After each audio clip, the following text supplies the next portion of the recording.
नमस्कार, संघर्ष वृत्तवाहिनीमध्ये आपलं स्वागत। घेऊया ठाणे आणि आसपासच्या परिसरामधील घडणाऱ्या महत्त्वाच्या घडामोडींचा आढावा। सिमेंट मिक्सर वाहन पलटी होऊन अपघात, 1 ठार 6 जखमी।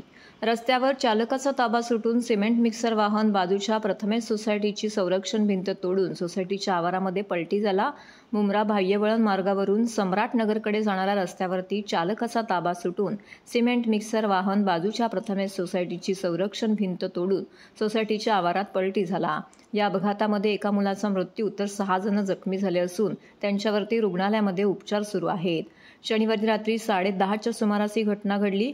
नासिर शेख याचं वय 14 वर्ष असून तो अपघातामध्ये मृत पावला आहे। विशाल सोनावणे, आशिक इनामदार, प्रभाकर सडियान, अब्दुल वफा, फारिद शेख, आशा दादवड अशी जखमींची नावं आहेत। मुंब्रा बाह्यवळण मार्गावरून एक सिमेंट मिक्सर वाहतूक करत होता। हे वाहन बाह्यवळण मार्गावरून सम्राटनगरकडे उतरणाऱ्या रस्त्यावर जात असताना वाहन चालकाचा वाहनावरील ताबा सुटल्याने मिक्सर बाजूच्या प्रथमेश सोसायटीची संरक्षण भिंत तोडून सोसायटीच्या आवारामध्ये पलटी होऊन अपघात झाला। यामध्ये एकूण 7 स्थानिक रहिवासी जखमी झालेत। त्यांना रुग्णालयामध्ये उपचारासाठी दाखल करण्यात आलेलं आहे। त्यापैकी नासिरचा दुर्दैवी मृत्यू झालाय।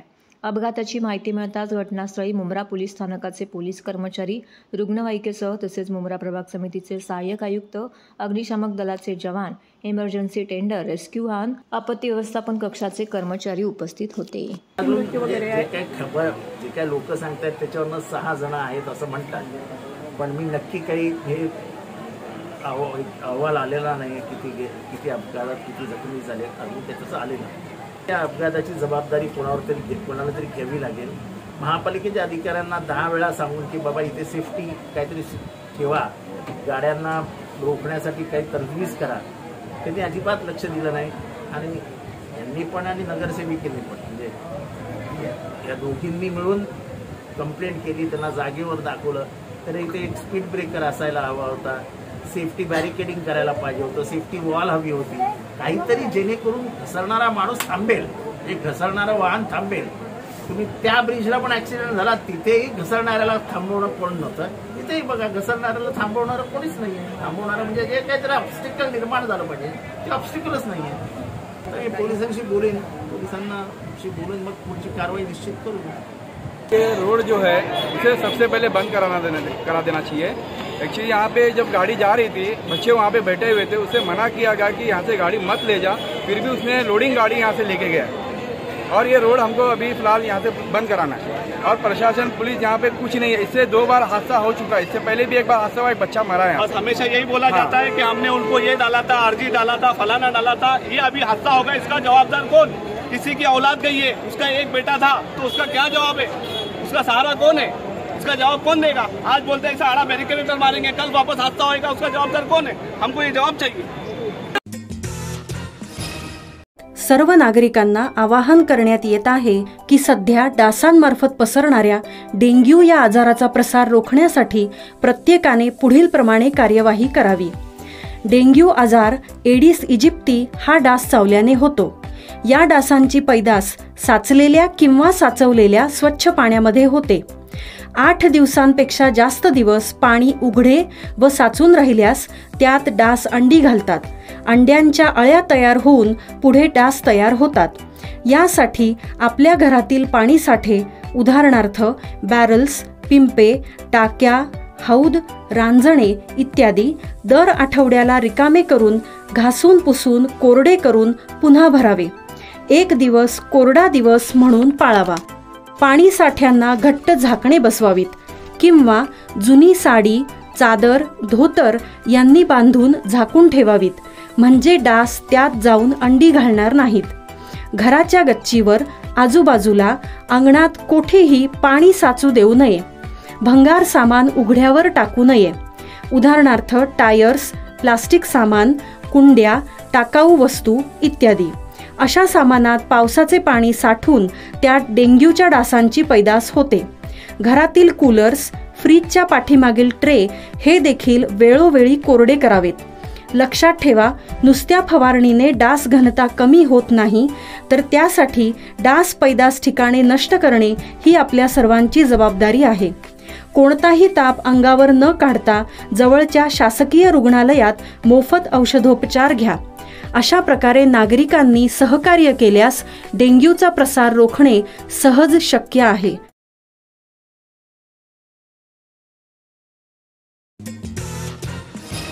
न्यू दिल्ली जायका रेस्टॉरंटचे पुन्हा दणक्यात उद्घाटन. ठाणे शहरातील कॅशर मिल परिसरामध्ये न्यू दिल्ली जायका रेस्टॉरंटचे पुन्हा एकदा दणक्यामध्ये उद्घाटन करण्यात आलेलं आहे. साधारणतः गेल्या 15 दिवसांपूर्वी या रेस्टॉरंटला भीषण आग लागली होती. या आगीमध्ये हॉटेलचे बरेच नुकसान झाले होते. या दुर्घटनेतून सावरून 3 भावांनी मिळून सुरू केलेल्या हॉटेलचे अवघ्या 15 दिवसातच पहिल्यापेक्षा जास्त आकर्षक व नयनरम्य असे इंटिरियर तसेच ग्राहकांसाठी बसण्यासाठी उत्तम बैठक व्यवस्था करण्यात आली आहे. या रेस्टॉरंटमध्ये उत्तम पद्धतीचे दिल्ली स्थित झायका हॉटेलची मांसाहारी चव ठाणेकरांना इथेच चाखण्याची संधी मिळणार आहे. चिकनचे विविध प्रकार तसेच सर्वोत्तम शाकाहारी जेवणसुद्धा इथं मिळणार आहे. या हॉटेलमधील पदार्थाची चव तुम्हाला दुसऱ्या कोणत्याही हॉटेलमध्ये मिळणार नाही. तेव्हा ठाणेकर नागरिकांनी एकदा तरी न्यू दिल्ली झायका या रेस्टॉरंटला भेट द्यावी, असं न्यू दिल्ली झायका हॉटेलचे मालक कादिर कुरेशी यांनी पत्रकारांशी बोलताना सांगितले. या हॉटेलचं उद्घाटन राष्ट्रवादी काँग्रेस पक्षाचे नेते व माजी नगरसेवक नजीम मुल्ला यांच्या हस्ते करण्यात आले. या प्रसंगी यावेळी कादिर कुरेशी, रिहान कुरेशी, सगीर कुरेशी, समीर शेख, रिजवान मुल्ला व इतर मान्यवर उपस्थित होते.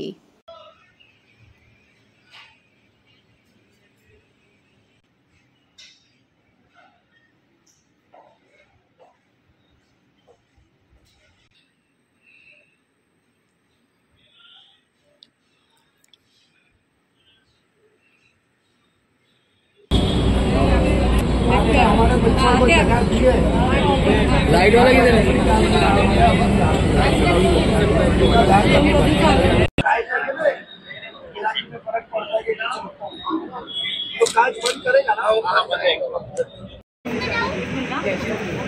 हाँ जी भाई, ऑल द बेस्ट भाई, ऑल द बेस्ट.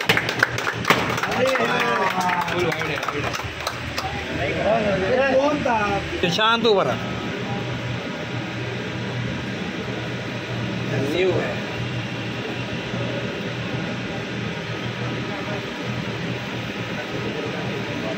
और नाम काफी बड़ा न्यू रजिस्टर्ड हो गया बस. रजिस्टर कर लिया. हाँ या बिस्मिल्लाह. इधर वो लेके आओ बुके. एक मिनट. आइसक्रीम और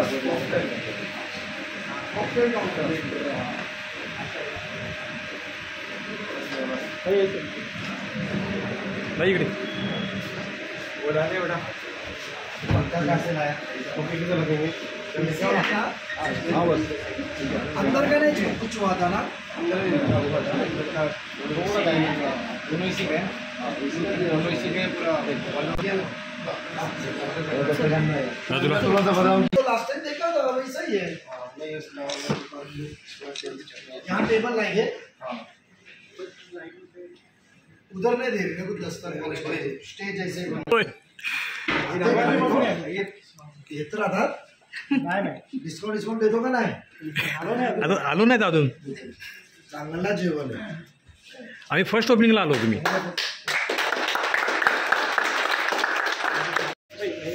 ये दस्तर काम कैसा सभी नहीं रेस्टोरेंट ये बाळा तो मागे येतो. हॅलो, पर्सनल कैबिनेट पर्दे के हिसाब से बैठ सकते आराम से. हाँ कबीर भाई बैठो. ये आए आराम से बैठे खाए. कितना सीटिंग है ये? 8 लोग आराम से बैठे. राउंड प्लेटर का एक शॉट सेम ऑर्डर कभी कमाएगा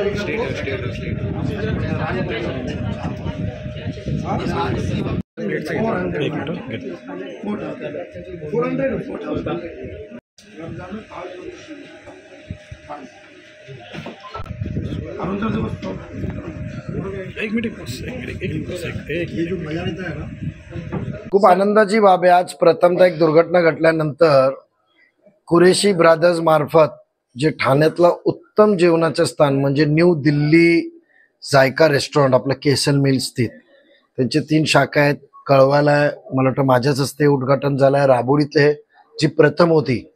आनंदाची बाब आहे. 3 तरुण बंधू आहेत. एकमेकांच्या सहकार्याने दिल्लीमधला जामे मस्जिद इथला जो टेस्ट आहे तो ठाण्यात त्यांनी आणलेला आहे आणि स्वादिष्ट चांगला जेवण आहे आणि मटन मध्ये त्यांचे व्हेरायटीज चांगले आहेत, चिकन मध्ये व्हेरायटीज चांगले आहेत. म्हणजे जे दिल्ली जामा मस्जिदला जाऊन जो एक मोगलाई टेस्ट असतं वेगळा, त्याच्यात एक अवधी फूड आणि दिल्लीचं जो जेवण असतं त्यांचा तो वेगळ्या पद्धतीचा राईस प्रिपेरेशन आणि हे सर्व खायला खूप आनंद होतो. माझा आवडती जागा आहे आणि आवडती पोरं आहेत. तिन्ही बंधूंना लहानपणापासून मी बघितलेल्या, खूप मेहनतीने परिश्रम करून वरती आलेले. मला त्यांना शुभेच्छा आहेत आणि पुढच्या वाटचालीसाठी शुभेच्छा. मी रेहानला हातगाडीवर वेगळ्या पद्धतीने राबवडीत व्यवसाय करताना बघितलं. एक दिवस आठवतं, एक हातगाडी त्याला लावायची होती त्यांच्या घराजवळ. तिथे त्यांनी दिल्ली स्वादिष्ट जो चिकनची पद्धत आहे, जेवणाची मटनची पद्धत आहे, ते बनवण्याचा हातगाडीवर सुरुवात केलेला पोरगा आहे. कुराण हाफिज आहे, त्याला पूर्ण कुराण तोंडावर आहेत, पण तरी पण स्वतःचा देवधर्माचा आपले विधी पाळून स्वतःचा काय परिश्रम करून पुढे यायचंय. खूप अभिमान वाटतं की जेव्हा जिद्द असेल आणि मेहनत करायची असेल आणि नीती चांगली असेल तर देव कधी पण मदत करतो. दुर्घटना घडली, शॉर्ट सर्किटमुळे आग लागली, देवाच्या कृपेने कोणाला जीवहानी झाली नाही, पण पूर्ण हॉटेल जळून गेली होती. 15 दिवसात त्याच्यापेक्षा चांगला, उत्तम आणि सुंदर अशी त्यांनी वास्तू परत उभी केली. म्हणून इनके लिए बहुत दुआ है आणि पुढच्या वाटचालीसाठी शुभेच्छा. अस्सलाम वालेकुम. मैं new Delhi Zaika family restaurant, जैसे अगर आपको पता होगा लास्ट टाइम 25 मई को हमने एक इंटरव्यू दिया था, जिसमें एक थोड़ा सा शॉर्ट सर्किट की वजह से हमारा पूरा रेस्टोरेंट जल के राख हो गया था. लेकिन हम तीनों भाइयों ने हिम्मत नहीं आ रही है और उसके हिसाब से हमने पूरी ताकत के साथ में 15 दिन विद इन 15 डेज के अंदर अल्हम्दुलिल्लाह हमने पूरा का पूरा रेस्टोरेंट कम्प्लीटली दोबारा से बनाया है न्यू एम्बिशन के साथ में. आप देख सकते हैं अल्हम्दुलिल्लाह, आप फोटो भी देखेंगे. और मेरी थाना की जनता से, अवाम से एक बहुत दिल से गुजारिश है कि जैसे हमने हिम्मत करके हम तीनों भाई खड़े हैं, तो आपकी मोहब्बत और आपकी हमदर्दी की ज़रूरत है. इंशाल्लाह एक बार खिदमत का मौका दीजिए, न्यू दिल्ली जाएगा फैमिली रेस्टोरेंट थाने में आइए और टेस्ट और जायके का मज़ा लेके देखिए. मेरी गारंटी है कि थाना में इससे अच्छा कहीं पर भी आपको टेस्ट नहीं मिलेगा, नहीं मिलेगा, नहीं मिलेगा. दूसरा एक इम्पोर्टेंट चीज़ है, पूरे थाना शहर में कहीं पर भी दस्तरखान का सिस्टम नहीं है. यहाँ हमने वो अभी स्टार्ट किया है. अब इंशाल्लाह आके देखिए, आपको बहुत मज़ा आएगा. और जैसा प्यार आप लोगों ने हमको बहुत पहले से देते आए हैं, काफ़ी 10 सालों से, 8 या 10 साल हो गए हम लोग लगभग, जितनी मोहब्बत आप लोगों ने दी है, हम चाहते हैं उतनी मोहब्बत दुगनी और हमको आपसे मिले. इसलिए हम तीनों भाइयों की तरफ से गुजारिश है कि इंशाल्लाह पहुँचिए और हमको खिदमत का एक बार ज़रूर मौका दीजिए. स्पेशलिटी हमारे साथ देखो, तंदूरी के अंदर बहुत सारी चीज़ें हैं. रान खफसा है, रान स्पेशल है. तंदूरी के अंदर है, वेज में वेराइटीज काफ़ी अच्छा हमारे पास में. और न्यू दिल्ली जाएगा स्पेशल है और अरारा मसाला है. बहुत सारी जगह वेराइटीज तो बहुत सारी है, लेकिन जब तक आप यहाँ के विजिट नहीं करेंगे ना सर, तो आपको मैं कितना ही बोलूँगा ना, आपको समझ में नहीं आएगा. लेकिन एक बार यहाँ आइए और टेस्ट करके देखिए, हमारे वेज स्पेशल भी और नॉन वेज स्पेशल भी, कोई भी चीज़ आइटम आप टेस्ट करिए, आपको 100% इतना होगा कि यहाँ सेटिस्फाई होकर आप जाओगे यहाँ से इंशाल्लाह. और हमारी तो कोशिश पूरी ये रहेगी, कोई भी हमारा गेस्ट यहाँ आए ना, हम चाहते हैं कि वो हैप्पी होकर जाए हमारी तरफ से. TJSB सौर शक्ती कर्ज, गो ग्रीन, करा वीज बिलावर बचत.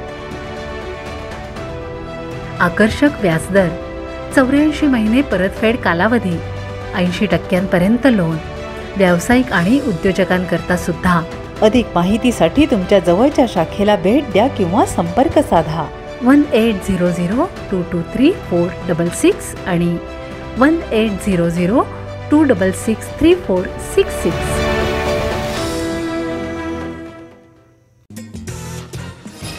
पदवीधरांच्या निवडणुकीत गाफील राहू नका, मुख्यमंत्री एकनाथ शिंदे. निरंजन डावकरे यांच्या विजय संकल्प मेळाव्यामध्ये सावधगिरीचा सल्ला. लोकसभा निवडणुकीमध्ये 400 पारच्या घोषणेमुळे कार्यकर्ते निवांत राहिले, पण आता पदवीधरांच्या निवडणुकीत गाफील राहू नका असा सावधगिरीचा सल्ला मुख्यमंत्री एकनाथ शिंदे यांनी दिला आहे. कोकण पदवीधर मतदारसंघाच्या निवडणुकीत महायुतीचे उमेदवार असलेले निरंजन डावकरे यांचा विजय संकल्प मेळावा ठाण्यातील टिपटॉप प्लाझा येथे आयोजित करण्यात आला होता. यामध्ये विविध भागातील पदाधिकारी उपस्थित होते। तर या मेळाव्यासाठी प्रमुख मार्गदर्शक म्हणून राज्याचे मुख्यमंत्री एकनाथ शिंदे आणि उपमुख्यमंत्री देवेंद्र फडणवीस यांची उपस्थिती लाभली। यावेळी मुख्यमंत्री बोलत होते। लोकसभा निवडणुकीमध्ये चुकीचे नरेटिव्ह पसरवण्यात महाविकास आघाडी यशस्वी ठरली।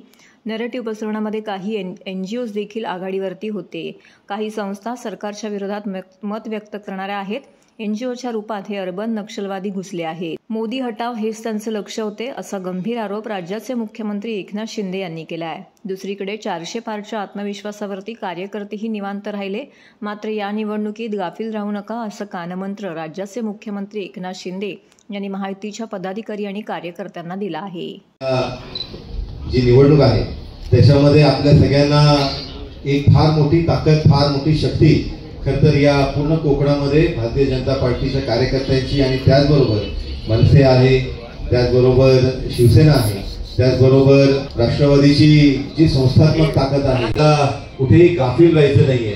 कारण मगाशी जसं नाईक साहेबांनी सांगितलं की 26 तारखेला पाऊस येण्याची शक्यता जास्त आहे, कारण जूनचा तो शेवटचा आठवडा आहे आणि त्याच्यामुळे जर आपल्याला सगळ्यांना लक्षात असेल तर मागच्या निवडणुकीतही आपल्याला या मतदारसंघामध्ये ज्यावेळेस मतदान होतं त्यावेळेस सिंधुदुर्ग आणि पालघर या 2 जिल्ह्यांमध्ये एवढा पाऊस होता, म्हणजे सगळ्याकडेच पाऊस होता। सकाळी 6ला पाऊस सुरू झाला, रात्री 9ला पाऊस थांबला, पण या 2 जिल्ह्यांमध्ये जवळपास पूर परिस्थिती असतानाही आपलं मतदान आपण 100% करून घेतलं। त्याचं कारण होतं की आपण त्याच्यामध्ये नियोजन केलं होतं। बघा मंडळी, इतक्या वेळ मी ओरडत होते तर या स्नेहमेळ्याच्या निमित्ताने उपस्थित सन्माननीय देवेंद्रजी फडणवीस साहेब यांचं आपल्या सर्वांच्या वतीने मनपूर्वक स्वागत। ठाणे जिल्हा शाखेच्या वतीने नरेशजी म्हस्के आणि हेमंत पवार यांना विनंती करते की आपण सन्माननीय फडणवीस साहेब यांचं स्वागत करावं। निरंजनजी डावखरे म्हटल्यानंतर मगाशी अभिजितजी पानसरे यांनी सांगितल्याप्रमाणे त्यांना वसंतराव डावखरेंचा वारसा आहे। वसंतराव डावखरे सर्व पक्षांमध्ये आपले ऋणानुबंध निर्माण करणारे व्यक्तिमत्व आणि त्यांच्या पावलावर पाऊल ठेवून निरंजननी सुद्धा तोच वसा घेण्याचं ठरवलेलं। गेल्या 12 वर्षामध्ये विधान परिषदेमध्ये पदवीधरांचे शिक्षकांचे प्रश्न मांडलेच, परंतु काही लोकांना असं वाटतं शिक्षक मतदार संघाचा आमदार म्हणजे शिक्षकांचे प्रश्न पदवीधर। सेवा संघ रजिस्टरचे राजू कांबळे यांना तयार राहण्याची विनंती करते। कोकण पदवीधर मतदारसंघाच्या निवडणुकीच्या वतीने उमेदवार श्री निरंजनजी डावखरे यांना विनंती करते की कृपया शाल आणि पुष्पगुच्छ देऊन साहेबांचं आपण स्वागत करावं। नामदार सन्माननीय श्री एकनाथजी शिंदे साहेब। परंतु या कोकण पदवीधर मतदारसंघाच्या संदर्भामध्ये थोडीशी अधिक माहिती कार्यकर्ता म्हणून आणि आपण सर्वजण या निवडणुकीमध्ये जी प्रमुख भूमिका आपल्याला नोंदवायची आहे, त्यामुळे या सर्व गोष्टीची आपल्याला सर्वांना माहिती असणं अत्यंत गरजेचं आहे। कोकण पदवीधर मतदारसंघाच्या निवडणुकीमध्ये संपूर्ण पालघर पासून सिंधुदुर्ग जिल्ह्यापर्यंत असणारा हा संपूर्ण विधान परिषदेचा असणारा मतदारसंघ। पूर्वी या मतदारसंघामध्ये जे मतदान नोंदवलं जायचं ते मतदान अत्यंत कमी आणि अल्प असं मतदान असायचं, परंतु हायकोर्टाच्या काही निर्णयामुळे प्रत्येक निवडणुकीला नव्याने मतदान नोंदवावं अशा पद्धतीचा एक आदेश झाल्यानंतर तेव्हापासून म्हणजे गेल्या निवडणुकीपासून या मतदारसंघामध्ये होणारी नोंदणी मोठ्या प्रमाणामध्ये होताना तुम्हाला आम्हाला सर्वांना दिसते। कोकण पदवीधर मतदारसंघाची निवडणूक ही आपल्या समोर या ठिकाणी आलेली आहे आणि मला विश्वास आहे पुन्हा एकदा कोकणाचा आशीर्वाद हा निश्चितपणे आपल्या महायुतीलाच या ठिकाणी प्राप्त होणार आहे। सर्वात पहिल्यांदा श्री राज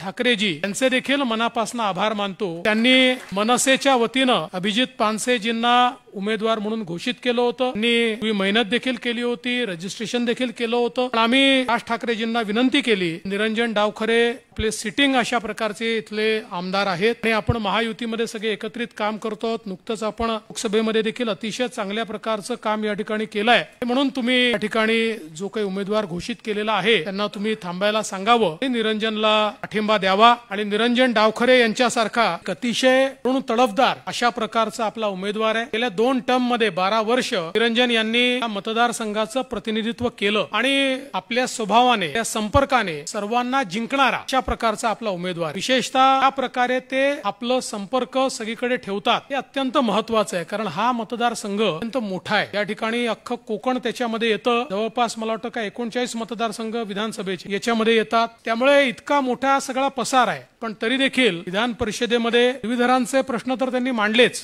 जनसामान्यांचे जे प्रश्न होते ते प्रश्न देखील अत्यंत पोटतिडकीने त्यांनी मांडले आणि सभागृहातला परफॉर्मन्स देखील त्यांचा हा अतिशय चांगला राहिलेला आहे. विधान परिषदेतला एक अतिशय जागरूक आणि ऍक्टिव्ह आमदार म्हणून त्यांच्याकडे त्या ठिकाणी पाहिलं जातं. आजच्या कोकण पदवीधर मतदारसंघाच्या निवडणुकीच्या आपल्या निरंजन डावखरे यांच्या प्रचारासाठी प्रमुख पदाधिकाऱ्यांची आज बैठक आयोजित केली आहे. निरंजन खऱ्या अर्थाने पदवीधरांनी विचार पक्का केलाय निरंजनला शिक्का मारण्याचा, त्यामुळे विजय आपला निश्चित आहे. काही लोकांनी पाठिंबा दिला, उमेदवारी मागे घेतली. महायुती म्हणून ही निवडणूक आपण मनावर घेतलेली आहे. मागच्या वेळेस मला वाटतं निरंजन होता, संजय मोरे होते आणि नजीब मुल्ला होता. आता संजय मोरे आणि नजीब मुल्ला पण इकडेच आहे, त्यामुळे मागच्या वेळेस 80-85% मतं मिळाली. आता यावेळेस 100% मतं नक्की मिळतील. आणि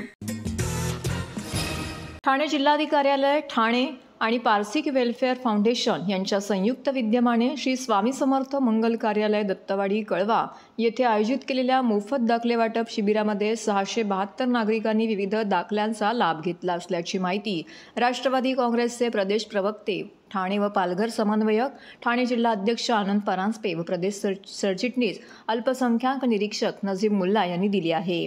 ठाणे आणि पारसिक वेलफेअर फाउंडेशन त्याचबरोबर जिल्हाधिकारी कार्यालय यांच्या संयुक्त विद्यमाने कळव्यामध्ये खारेगाव परिसरातील श्री स्वामी समर्थ मंगल कार्यालय दत्तवाडी कळवा येथे मोफत दाखले वाटप शिबिराचे आयोजन करण्यात आले होते. यामध्ये रहिवासी दाखला, आदिवासी दाखला, उत्पन्नाचा दाखला, ज्येष्ठ नागरिक दाखला असे 672 विविध दाखले नोंदवण्यात आले. या मोफत दाखले वाटप शिबिराचा नागरिकांनी मोठ्या संख्येने उपस्थित राहून लाभ घेतला अशी माहिती प्रदेश प्रवक्ते आनंद परांजपे व प्रदेश सरचिटणीस नजीब मुल्ला यांनी दिली आहे. यावेळी माजी नगरसेवक प्रकाश बर्डे, उमेश पाटील, विजया लासे, मंगला कळंबे, राजेंद्र साप्ते, राष्ट्रवादी काँग्रेस ठाणे जिल्हा सरचिटणीस प्रभाकर सावंत, रवींद्र पालव, प्रदेश युवक उपाध्यक्ष आदित्य धुमाळ, विद्यार्थी अध्यक्ष कौस्तुभ गायकवाड, परिवहन सदस्य नितीन पाटील, मोहसिन शेख, युवक कार्याध्यक्ष संदेश पाटील, अल्पसंख्याक सेलचे अध्यक्ष हुसेन मणियार, सामाजिक न्याय विभागाचे मंगेश सूर्यवंशी, कार्याध्यक्ष कुणाल साबळे, वैद्यकीय आरोग्य कक्ष कार्याध्यक्ष रोहन जाधव, कार्यकारिणी सदस्य दीपक पाटील, दिनेश बणे, सुनील पाटील, पल्लवी गीत, मयूर आरोटे, युवक पदाधिकारी रोहित रायकर, शहबाज चेऊलकर, संदीप शिंदे, नासिर शेख इत्यादी पदाधिकारी उपस्थित होते. आमचे सर्व सुखसुविधांनी ते तातडीने दाखले वाटप करण्याचा कार्यक्रम चालू आहे.